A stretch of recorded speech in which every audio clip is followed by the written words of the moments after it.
우리 시간에는 회복하게 하시는 하나님이라는 제목으로 같이 은혜를 나누기를 원합니다.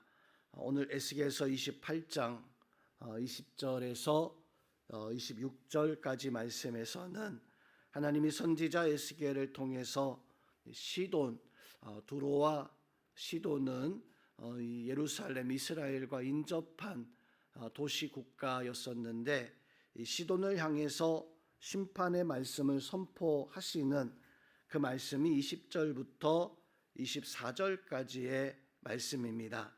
하나님께서는 이 시돈이 마치 가시 같다, 이스라엘 백성들에게 찌르는 가시 같고 가시덤불 같았는데, 이 시돈을 향해서 전염병을 보내서 또 그리고 거리에는 피가, 즉 칼로 전쟁으로 하나님은 이 시돈 땅을 심판하시겠다라고 이렇게 말씀하십니다. 이것을 통해서 내가 누구인가, 여호와 하나님이 어떤 분이신가라고 하는 것을 주변의 모든 민족들에게, 특별히 시돈 땅의 그 백성들에게 내가 여호와 하나님을 드러내시겠다라고 이렇게 말씀을 해주고 있습니다. 그런데 오늘 에스겔서 28장의 말씀은 두로와 시돈을 향한 심판의 말씀으로만 끝나는 것이 아니라 그 어려움 속에서 이 예루살렘 이스라엘 백성들이 두로로 말미암아 시돈으로 말미암아 마치 찌르는 가시, 또 이제 상하게 하는 어떤 그런 백성들의 어떤 모습 속에서 회복의 약속을 더하여 주고 계십니다. 이 말씀 통해서는 어떤 은혜와 어떤 역사 속에 살아가게 되어집니까? 오늘 하나님께서는 하나님의 거룩하심을, 하나님이 하나님 되심을 반드시 드러내시는 하나님이시다. 24절 말씀에서 보면 이스라엘 족속에게는 그 사방에서 그들을 멸시하는 자 중에 찌르는 가시와 아프게 하는 가시가 다시는 없게 하겠다. 이스라엘을, 예루살렘을, 하나님 백성들을 괴롭게 하는 많은 이방 족속들이 있었습니다. 애굽과 바벨론, 아수르, 또 특별히 28장에서는 두로와 시돈, 또 암몬, 모압, 블레셋, 이런 많은 족속들이, 많은 도시들이, 많은 나라들이 있었는데, 오늘 24절에서는 그 사방에서 그들을 멸시하는 자, 찌르는 가시, 또 아프게 하는 가시가 다시는 없이 하겠다라고 이렇게 하나님은 약속을 해주고 계십니다. 그러면서 그 뒤에 하나님이 조건으로 달고 있는 것은 내가 여호와 하나님인 것을 그들이 알게 하겠다.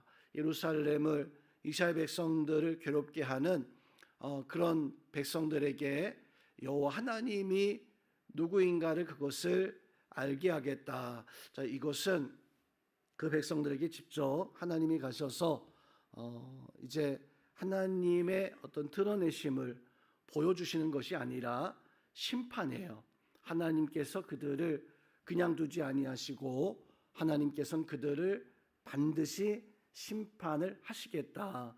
성도 여러분, 세상에 많은 나라가, 많은 백성들이 있었지만 그 나라와 백성들은 한때 번성하던 때도 있었고 또 몰락하는 그런 때도 있었습니다. 그것은 부단 우리가 생각할 때에는 세상의 역사의 어떤 흐름으로만 생각합니다. 한 나라의 왕이, 또 리더가 세워지고 그 리더로 말미암아 흥하는 때가 있었는가 하면, 부패하고 썩어지면 당연히 그 나라는 망하게 되어진다. 세상의 역사는 그렇다라고 이렇게 생각을 합니다. 그러나 우리는 믿음 가지고 성경으로 세상의 역사를 바라볼 때에는 주신 것도 하나님이시고 바로 그것을 가져가는 것도 하나님이시다라고 하는 사실을 우리는 깨달아야 됩니다. 빌라도가 예수님 앞에 왔을 때 예수님에게 내가 너를 살릴 수도, 내가 너를 죽일 수도 있는 권세가 있는 것을 너 알지 못하느냐. 그러면서 이 예수님에게 한번 적절하게 나한테 뭐 애원도 하고 뭐 살려달라고 이야기하면 보니까 너는 죄가 없으니까 살려줄 마음도 있는 것처럼 그렇게 이 빌라도가 예수님에게 자기의 권세를 자기가 그런 힘이 있다라고 하는 것을 자랑하는 이런 모습을 가지고 있기도 했었습니다. 그때 이 예수님께서는 하나님이 너에게 주지 않았다면 그 힘과 그 자리를 주지 않았다면 너는 아무것도 아니다. 그렇게 예수님은 빌라도의 그 제안을 거절하고 묵묵히 그 십자가의 그 길을 걸어가시는 예수님의 그 모습을 보게 되어집니다. 자, 오늘 24절에서 내가 주 여호와인 줄을 그들이 알게 하리라 라고 하는 것은 세상의 어리석은 자들은 결국엔 이 땅에 살 때에는 요 하나님이신 것을 알지 못합니다. 마지막 때 하나님 앞에 섰을 때 그때 가선 후회하겠죠. 그러나 모든 것이 지나고 나면 후회한들 아무 소용이 없음을. 그래서 우리는 기회가 있을 때 바로 하나님이 우리의 하나님 되시고 내가 하나님의 자녀고 하나님의 은혜 속에 은총 속에 살아가고 있다라고 하는 것을 알 수 있는 그 기회의 때에 우리는 하나님을 바라고 예수 그리스도의 은혜 가운데 서야 됩니다. 우리 성도님들은 때가 지나고 그분이 여호와 하나님이신 것을 알게 되어지는 그때는 이미 심판의 때이다라고 하는 것을 기억해서 기회 있을 때 하나님의 은혜가 있을 때 하나님을 가까이 하며 하나님의 은혜 가운데 주 예수 그리스도를 가까이 할 수 있는 그런 믿음의 성도님들이 다 되시기를 주님의 이름으로 축원드립니다. 자, 두 번째는 오늘 말씀에서 하나님은 자기 백성 하나님의 백성을 괴롭히는 가시들을 제거해 주시는 하나님이시다. 자, 오늘 25절과 26절 말씀에서 보면 주 여호와께서 이같이 말씀하셨느니라 라고 말씀하면서 흩어져 있었던 족속을 모으고 내가 야곱에게 준 땅을 그 땅을 너희에게 주어서 너희가 거주하게 하리라.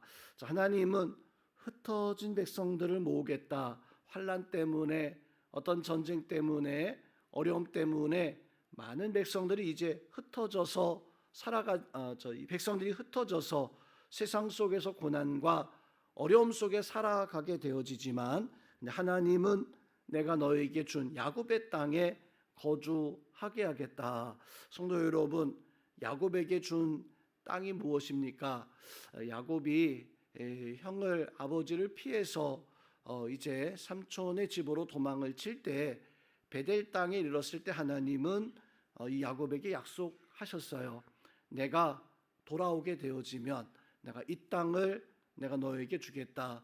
야곱이 그때 그 땅을 바로 하나님의 집이고 내가 그 땅에서 하나님을 영원히 예배하고 찬양하고 하나님께 영광 돌릴 수 있는 하나님의 집을 세우겠노라 라고 이렇게 하나님 앞에 약속을 하죠. 우리 생각할 때에는 그 땅이 베델 땅이구나. 그 땅이 하나님이 이스라엘 백성들에게 준 약속의 땅이다.